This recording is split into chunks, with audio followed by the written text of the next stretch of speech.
Né dans la rudesse des montagnes de Virginie, dans un monde dominé par la poussière du charbon et le silence des vallées isolées, Napoleon Hill grandit dans une pauvreté austère.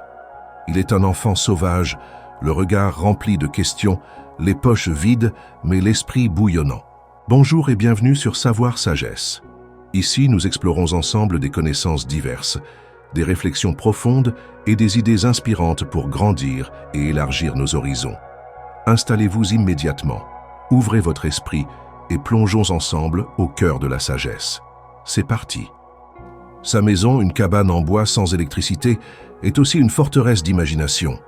À 9 ans, il perd sa mère, un choc brutal qui l'oblige à grandir plus vite, à devenir plus dur.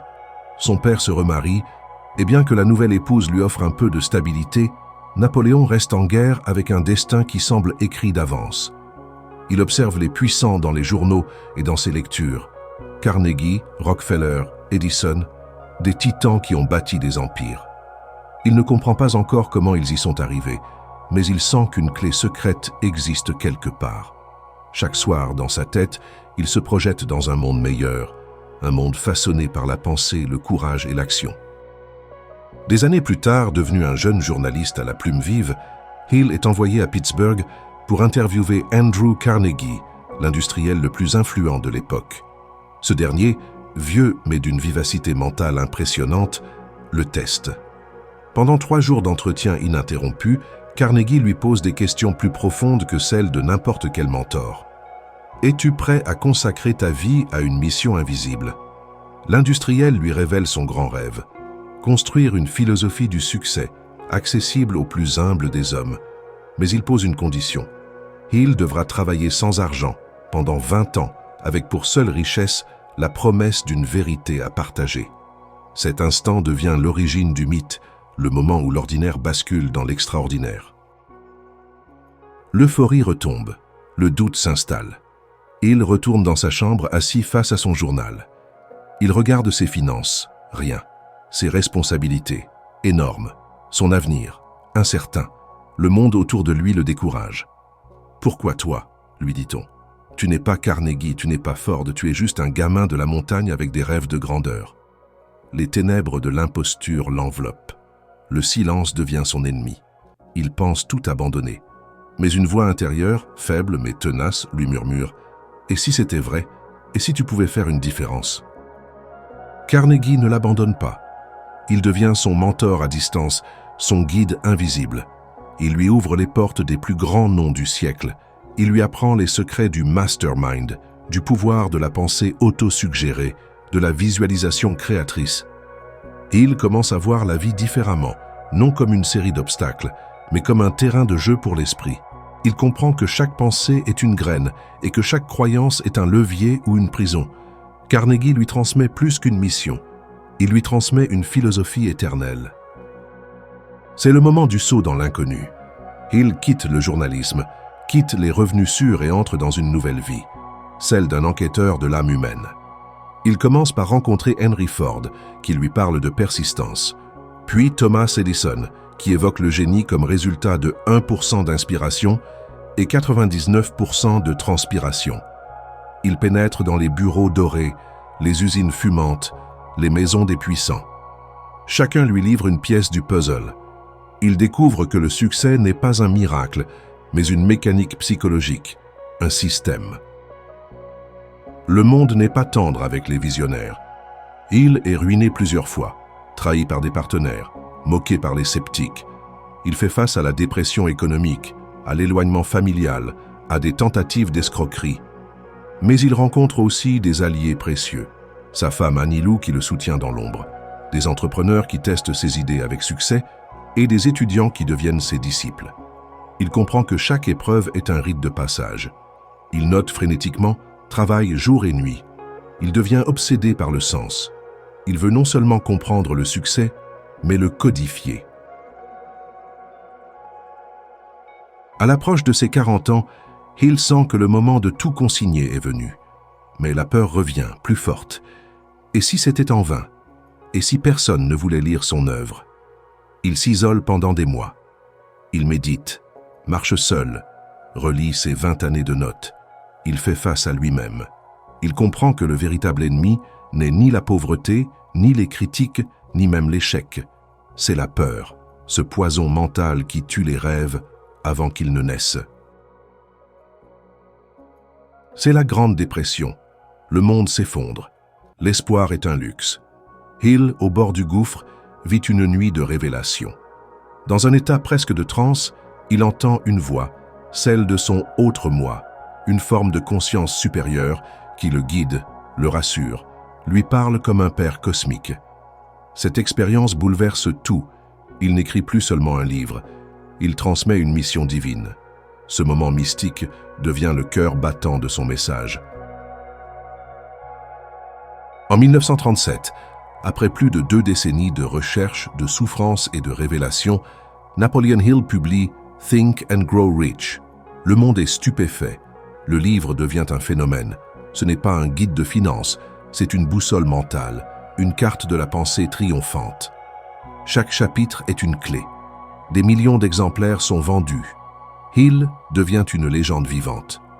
Il a réussi à transformer la pensée humaine en outil de libération.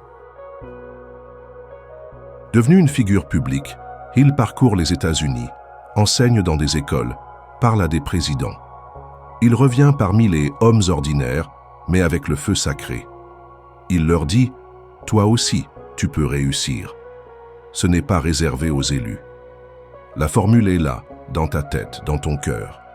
Il fonde des fondations, participe à des programmes gouvernementaux. Il n'est plus un simple auteur, il est un éducateur de la conscience humaine. Hill affronte encore la douleur, la perte d'un fils, des attaques médiatiques, des problèmes de santé. Mais il ne cède jamais. Chaque douleur devient un carburant. Il écrit d'autres ouvrages, affine sa pensée. Il parle d'intuition, d'harmonie avec l'univers, de vibration. Il devient plus spirituel, plus profond, plus universel. Il comprend que la pensée n'est pas seulement un outil de richesse, c'est une passerelle vers l'éveil. Napoleon Hill meurt en 1970 paisiblement, en sachant qu'il a accompli sa mission. Son élixir? Un livre immortel, une méthode, un appel à tous ceux qui osent rêver. Son héritage continue de transformer les vies, d'inspirer les leaders, d'éveiller les consciences. Son message est simple mais éternel. Tout ce que l'esprit de l'homme peut concevoir et croire, il peut l'accomplir. Il y a un pouvoir silencieux, invisible, mais infiniment réel. Un pouvoir que chaque homme, chaque femme possède en eux. Ce pouvoir, c'est la capacité d'attirer les circonstances, les opportunités, les ressources et même le succès. Mais laissez-moi vous poser une question simple. Êtes-vous en train d'attirer ce que vous désirez ou ce que vous redoutez? Car vous êtes, à chaque instant, un aimant vivant. Ce que vous croyez, ce que vous ressentez profondément, ce que vous visualisez avec intensité, vous le tirez à vous comme l'aimant attire le métal. Même dans le silence, votre esprit travaille. Même dans le doute, votre énergie attire quelque chose. Mais ce quelque chose correspond-il à vos rêves ou à vos peurs? Tout commence dans l'esprit. Vos pensées ne sont pas de simples éclairs passagers, elles sont des aimants puissants qui influencent les événements de votre vie. Une idée claire, répétée avec conviction, devient une force irrésistible. Les riches pensent en termes d'abondance. Ils ne demandent pas « est-ce possible ?», ils demandent « comment puis-je le rendre possible ?» Les leaders pensent en termes de solutions. Là où d'autres voient des murs, ils voient des portes à ouvrir. Les vainqueurs pensent en termes de possibilités. Leur langage intérieur est un carburant qui les propulse. Le succès ne répond pas à la chance. Il répond à la clarté mentale, à cette vision intense et constante qui devient une réalité vivante dans votre conscience. Tout ce que l'esprit de l'homme peut concevoir et croire, il peut l'accomplir. Napoleon Hill. Anecdote. Hill raconte qu'un jour, il avait imaginé une réunion avec son mentor imaginaire Andrew Carnegie. Chaque soir, il visualisait cette réunion comme réelle. Il lui posait des questions mentales et écoutait les réponses. Et un jour, il a fini par vraiment s'asseoir avec lui. Ce que vous imaginez avec intensité devient magnétique. Une idée sans foi est comme une étincelle sans combustible. Elle reste une étincelle, mais lorsqu'elle est nourrie par la foi, elle devient flamme, puis incendie créateur. La foi, ce n'est pas un espoir incertain. C'est une certitude brûlante, une émotion puissante qui dépasse la logique, qui dit « je réussirai ». Je ne sais pas comment, je ne sais pas quand, mais je réussirai. La foi transforme un simple désir en une promesse intérieure, et cette promesse attire les circonstances, les gens, les opportunités nécessaires à son accomplissement. La foi est le seul antidote connu à l'échec. Anecdote. Un jeune vendeur de charbon sans diplôme ni capital croyait tellement à son projet qu'il allait de porte en porte avec un sourire inébranlable. Il se voyait déjà réussir. 10 ans plus tard, il était à la tête d'une entreprise de 2000 employés. La foi l'a porté plus loin que les compétences. C'est cette force invisible, mais invincible, qui attire les miracles. Les rêves sont faciles. La discipline est rare. Mais c'est elle qui sépare ceux qui attirent le succès de ceux qui l'espèrent. La discipline crée de la cohérence, de la répétition et donc de la puissance. Chaque habitude constructive devient une brique dans l'aimant de votre réussite. Chaque matin où vous vous levez avec un but, chaque action alignée avec votre vision, chaque moment de maîtrise de vous-même, construit une énergie qui attire. L'autodiscipline est la clé qui transforme les pensées en actions concrètes. Anecdote. Hill raconte comment Thomas Edison travaillait avec une rigueur presque militaire.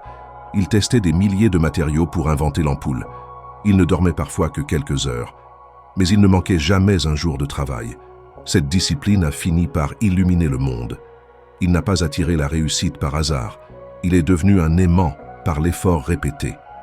Votre entourage est votre environnement énergétique. Vous êtes le reflet des 5 personnes que vous fréquentez le plus. Si vous voulez attirer le succès, vous devez vivre dans son atmosphère. Entourez-vous de personnes qui parlent de rêves, pas de drames. De gens qui vous stimulent, qui croient en vous, qui vous réveillent quand vous dormez sur votre potentiel. Un aimant faible, placé à côté d'un aimant puissant, devient plus fort. Il en est de même pour l'homme. Les vibrations sont contagieuses.